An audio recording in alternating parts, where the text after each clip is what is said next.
Welcome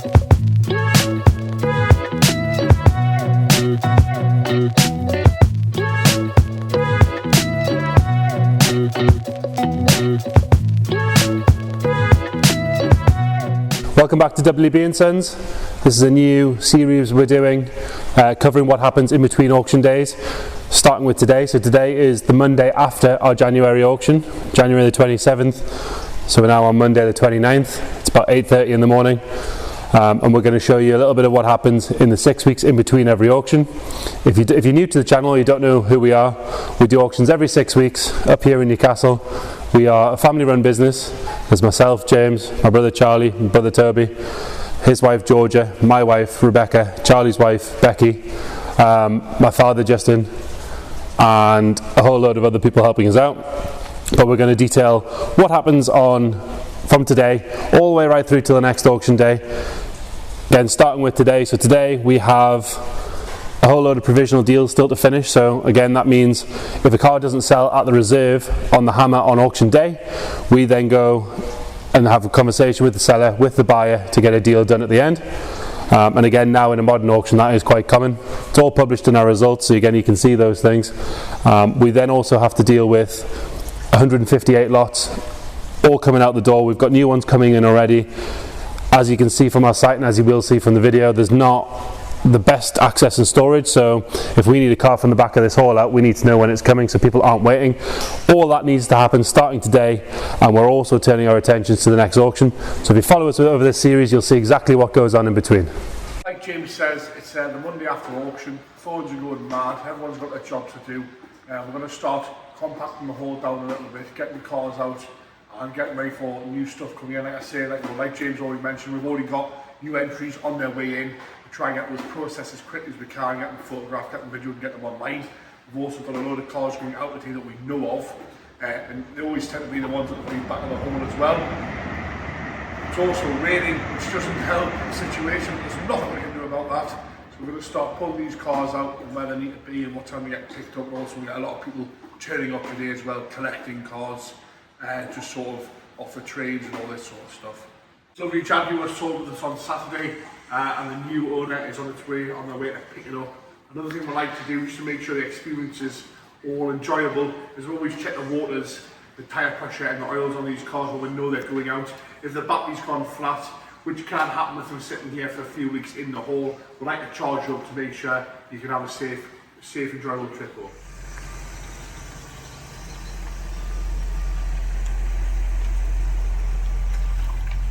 One of the main jobs on the Monday after the auction and on auction day is dealing with the provisionals. So a provisional is where a car with a reserve doesn't make the reserve on the hammer. The auctioneer will provisionally drop the hammer and take the buyer's number if they're in the room, or will log their number if they're online. The job then is after the auction on the Saturday and on the Monday, contacting the vendor, contacting the buyer, working together to get a deal done.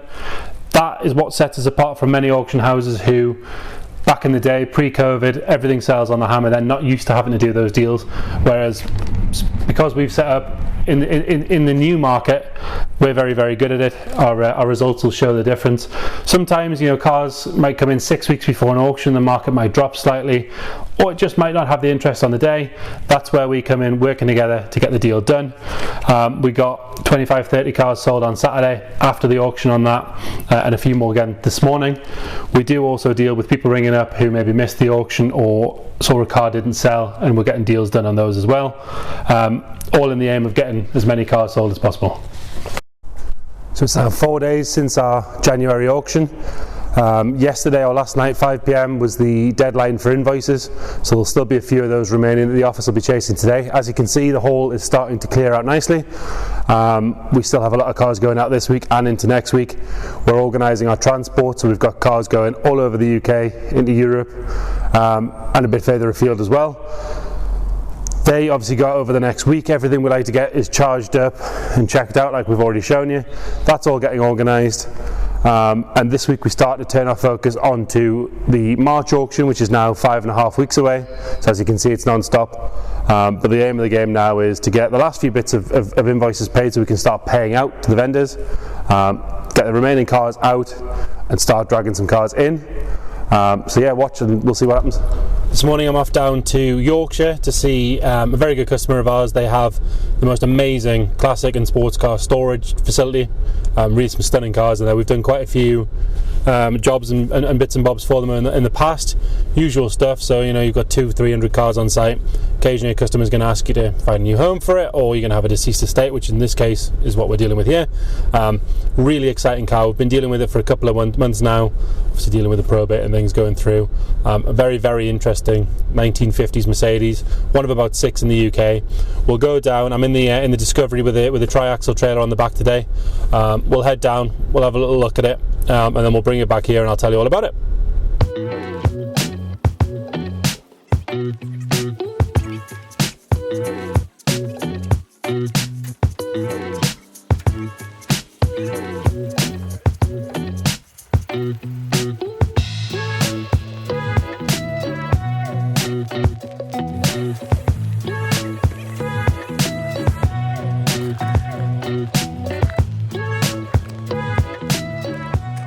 So as you've seen, got the Mercedes loaded up. It's a 1958 Mercedes 300D Adenauer, named after Konrad Adenauer, who was the first Chancellor of New Germany after the war, if you like.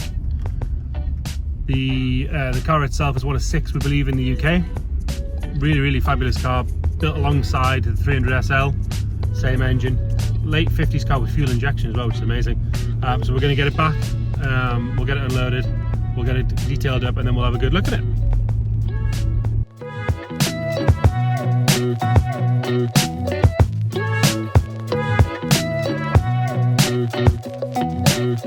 So here it is, back from North Yorkshire. It's had a proper wash, it's had a bit of a polish, just to get a little bit of that storage dust out of the nooks and crannies.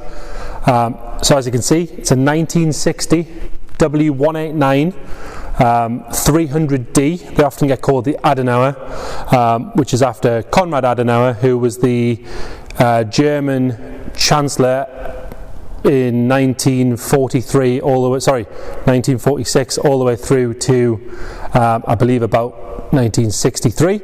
Obviously first post-war government, hence why they're called the Adenauer. He had 6 of these. He had a lawn delay, a couple of these, and a convertible. It replaced the W186, which it has a very similar front end, similar headlights, very similar grille setup. The main difference being this car is what we call a phaeton, so it is a 6-window pillarless coupe, which if you look at it from the side looks fabulous. These 2 front windows roll down like a normal saloon car, but as you can see when you look at the door, there is no frame on it. And then these 2 windows on either side, they lift out and go in the boot, with the design in mind for heads of state, parades, that sort of stuff. The car was designed with its main rival being the Rolls-Royce Silver Cloud, your Bentley S3. Mercedes' main sort of form of attack, if you like, was to throw as much technology as possible at it. So although this was a 1957 design car, fuel injection on a 3-litre 6-cylinder engine, the same engine that you find in the £1 million plus Mercedes 300SL. Power assisted brakes, power assisted steering, and a whole load of other really amazing bits of kit, making it incredibly expensive, and it really cemented Mercedes back at the top of the luxury car market. And again, 300 back in the day, that was as good as it got from a Merc. You had your 190 SL or your 300 SL, you had your 190 Ponton, or you could go all the way up to the 300 BC or now D. This car in particular was sold new to a lawyer in Florida before it came to the UK. It has had a restoration in the 90s. We are going to do some more research on that and find out exactly what we're talking about there. Really fabulous car. As I was saying, the pillarless windows are amazing. Column shift, you start it by pushing the column lever forward, which is a nice touch. Beautiful interior. Being a Mercedes from that time period, it's over-engineered, over-designed. Really an amazing bit of kit. I'm looking forward to getting to sort of know the car a bit more. I have driven it down the road briefly before. Gearbox is lovely, it picks up nice. Again, Mercs seem to weather time better than any other car. Driven a lot of the equivalent Rolls and Bentleys. This thing blows it out of the water, which is amazing. Really amazing. So The next step for us is get the car in the studio, get it photographed. We do a 15-20 minute walk around video, so that's available if that's something you want to see, have a good look at the condition, and then get the car listed for sale. So it's Monday morning. It's just over a week after our January auction. As you can see, the hall looks very different than it did a week ago. In the corner here, we've got all the cars ready to go out this week. We tend to stack them in order, so we know that this Sierra is going out before this Bentley, for example. You will notice there's a few extra cars in here that weren't actually sold on auction day. This Beaufort, for example, we managed to get a deal done on that on the Tuesday after auction, so that's now paid for and ready to go for its new owner. We do have a couple stacked over here which are going out this morning by truck, so they're loaded in front of the door ready to go. Got a few of the remaining motorcycles to go out this week as well. And then you will notice over here we are starting to build up new entries for our March auction. And the trick is to start setting the hall up as we go, so we're not moving cars 3 or 4 times. These 2 MGs came in late last week, so we've got this nice damask red, originally rubber bumper roadster converted to chrome bumpers, and then we've got this early factory chrome bumper car, really nice car, on white wire wheels, red interior, both photographed and videoed and ready for the website, along with a couple of cars that didn't quite make the mark from the last sale. We've got some more new entries over here. We've got this lovely sort of classic shape WRX Impreza. That one's actually been sold no reserve as well, which is great. And the 300D Adenauer, which you will have saw earlier on, that we picked up from Yorkshire. That's now been detailed and it's ready for its time in the studio for its photographs. So we'll get that done today as well. And obviously our 10-15 minute walk arounds where we do show every inch of the car. We've got some really interesting stuff coming in this week as well, so we'll show you those coming in. Stay tuned. So this morning we went and collected this fabulous Mark II Escort RS 2000 Custom. It's fresh off a phenomenal quality restoration. As I'm sure you're aware, a black car like this is a really difficult task. You'll see shortly in our walk around video just how good this car is.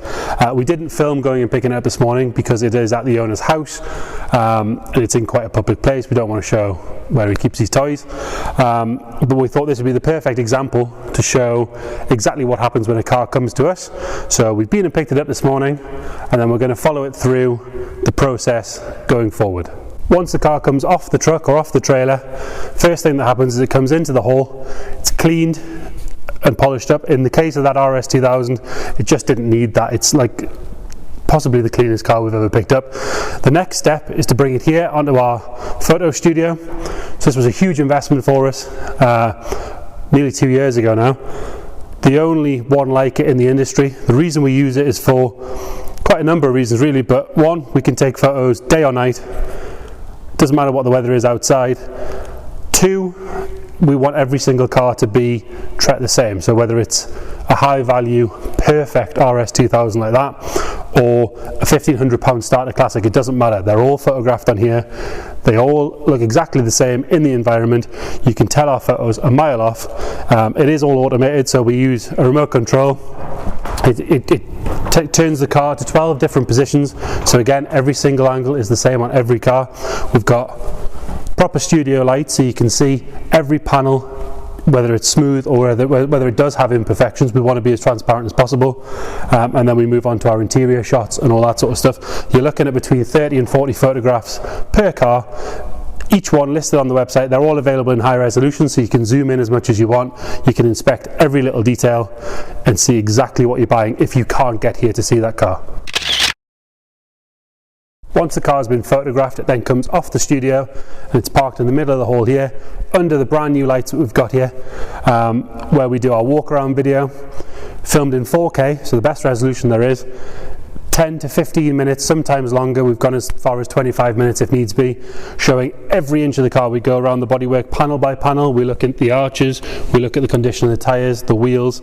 In this car's case, there's a brand new sticker pack on there. Has it been fitted properly? What's it like round the fuel cap?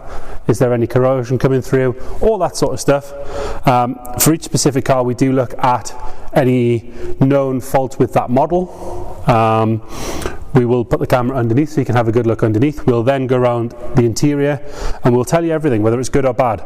You know, is the trim on the seat frayed or is it perfect? Is the bolster nice and firm or has it collapsed? If the headlining's sagging, we'll point it out. If anything that doesn't work on the car is apparent to us, so for example if we get in it and the electric window's not working, we'll point that out. If it's got an active ride suspension like a lot of the Bentleys that we sell do, we'll show you that working, and then we'll move on to an engine bay section, and then we'll start the car up. We'll always do it from cold. You want to see that car starting from cold, exactly the same as if you were viewing the car to buy privately.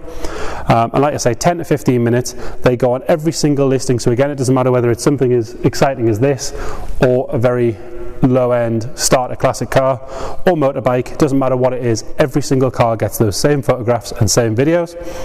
From there we then go on to doing our research for our descriptions. We put a lot of time and effort into those descriptions. We want to tell you exactly what there is in the way of paperwork, history, where the car's been, who's owned it, any work that's been recent or past, any paperwork that's included, and anything else we know about that car, to really give you the most in-depth description, I think, in the industry.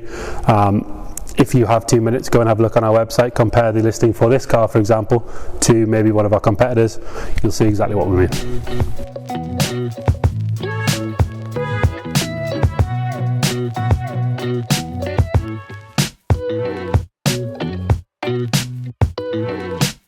We are 37 days out from our March sale, a busy few days here.